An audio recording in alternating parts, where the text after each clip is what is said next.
I should say Brad Smith now is going to be doing a very quick Q&A, so if you have any questions for him, whatever happened to Clippy from Microsoft Office, anything like that, just there to the left. Napster, Kazaa, LimeWire, BitTorrent, even YouTube. Wasn't the music industry supposed to be dead by now? Spotify's recent IPO, the success of musicians in the digital world, seems to suggest otherwise. So can we now say that the music industry will survive? To discuss this, please welcome to the stage Dia Sims of Combs Enterprises, Christopher Leacock, aka the Gillionaire of Major Lazer, and Wyclef Jean.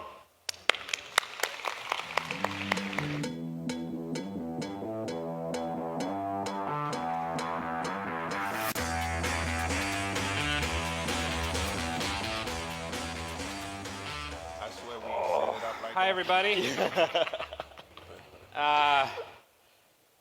So I'm having a total like Wayne's World, we're not worthy moment. We're gonna give you. I don't know if you're having that too.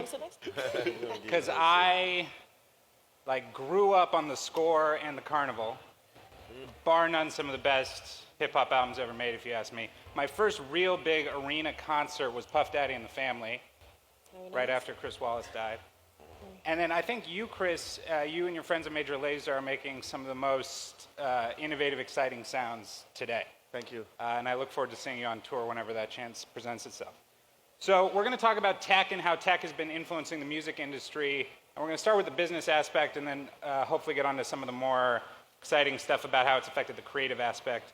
Two, look, I think if we were having this conversation right now, right after Napster, it would be a very different conversation. Instead, we're having it after Spotify, Apple Music, Amazon Music. Wyclef, how has digital streaming, how has music subscription, how has that changed the nature of the business as you see it? Well, how's everybody doing, first of all? Cool. All right, so, I mean, for me, look, I was born in Haiti. I ain't come to America till I was 10 years old. I couldn't even speak English, right? So when I got to America, the idea of somebody going to tell me, this is country music, this is reggae music, this is rock music, this is hip hop, I didn't understand what that meant. So proof of concept, when I did the album The Carnival, it's in English, it's in French, it's in Creole. Now my daughter that's 13 years old, she literally goes on Spotify, naturally will go from Major Lazer to P. Diddy to the Fugees to Ella Fitzgerald. I think that what we've noticed now is through technology, it really defines what we've been saying for years, because as musicians, as business people, we don't put barriers, and it's either good or it's bad. Do you know what I mean? For sure. So at the end of the day, for us, it opened a complete avenue.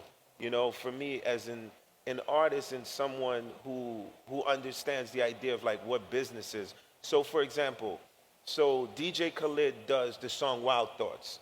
My daughter who's 13 already knows that that's my song from the Carlos Santana version. How does she know that?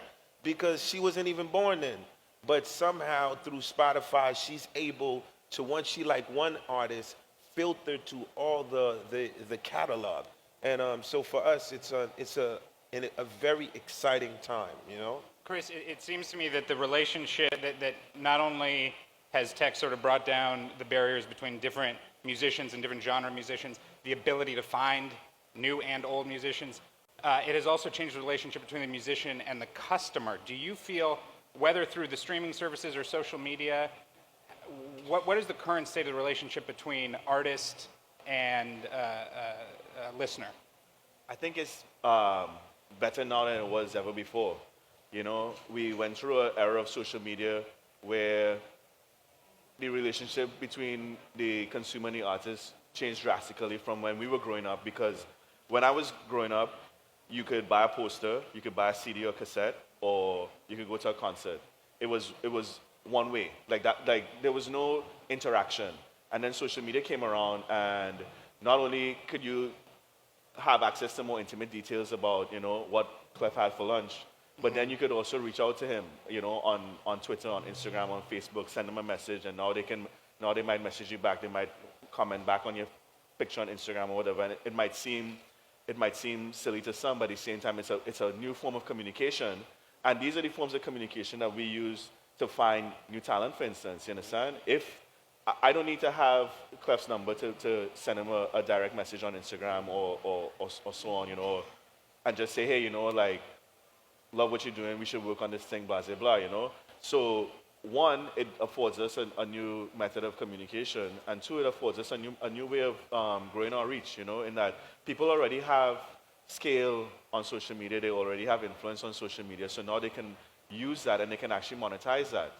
And the biggest thing is metrics, Before Spotify, for instance, we didn't have real-time metrics in terms of who's consuming our music and where they're consuming it, right? You might get that information 6 months later from the label, a year later from the label. But now you could go on your Spotify metrics page and you could see who is listening to my music where, and artists and management are now using those metrics to route tours and to schedule press appearances and to push radio and so on. So it's important for us to use the tools that we have available to us as musicians to figure out new ways to monetize and to figure out new ways to revive, conventional monetization techniques. So Dia, on that point, let's talk about scale and monetization.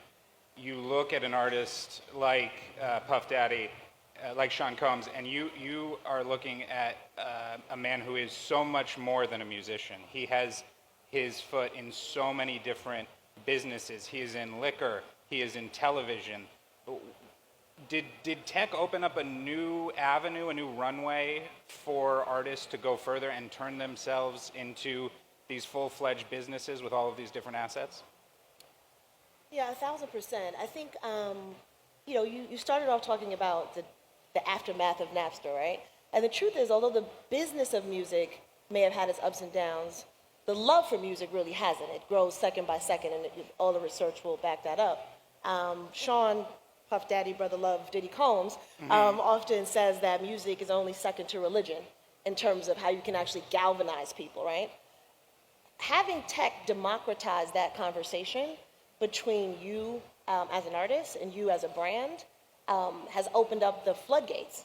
When you think about how you built a brand in the 80s, and if you had the money to maybe, I don't know if you know in this audience, buy an ad on Family Ties and hope it worked, right? Well, now I can literally pressure test, do you guys like peach or mango better? And I can sit there and get results back that night and change my brand in real time. Right. So, when you tie that back to how does music help us in terms of building brands, I think the number one point that I would make is that, we're fighting for attention, right? As we all are, whether it wouldn't matter whether you're talking about selling pens or music, it's gone from an average of, 12 seconds down. The latest thing I've seen is like 3 seconds. There's very few things that can capture someone's attention in 3 seconds, like music. So when we build content and have conversation with our consumers, whether it's about our television network or whether it's about Ciroc Vodka, the difference, the curation, the level of taste that we represent with the music in those first 3 seconds makes a difference whether they care about your brand or not. So taken together, what I'm hearing from all three of you, and correct me if I'm wrong, is that initially when tech came into music, things looked like they were getting worse for artists. Now all of a sudden, things are getting a lot better, there's a lot more opportunity, there's a lot more scale. Is there anything about the sort of analog days of the music industry that you missed, that you think got lost? Wyclef was just telling me backstage, he produced the score in his basement in Jersey. That is crazy. That is some Steve Jobs level shit. That is awesome. Is there a sort of romance to the pre-tech era of music that we're missing? Well, I would say for me, after my presidential run in Haiti, I got back.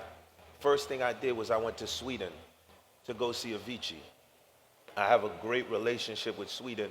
So literally, I felt like I wanted to go reprogram myself and relearn the times that I was off, what I was missing. So I show up in the studio, and of course, I'm a hardware guy, you know what I mean? So Tim shows up, you know what I mean? Everything now is through the plugins. And I have the real guitar, real time. I got the real bass, the real keyboard, real time. And we started working together. And I would say what was incredible was I was starting to learn now all of the plugins. And in like 4 months, I was mixing hardware with software. So I always say, moving forward, you know, as musicians, what's beautiful about it is the plugins allow you to move very fast, but at the same time, we still human. So the idea of touching a piano, feeling a piano, and moving it is still very important. And I saw that in Avicii, even with the Romance. No matter how great he was with the technology, he's like, yo, Clef, I want to learn how to play guitar. I want to learn how to play piano. So I always say the best of both worlds is really where it's at. But the tech makes it so much more easier. We don't got to cut tape no more. Everything is just so fast, man. It's like heaven come true. Yeah. You know? Chris, you have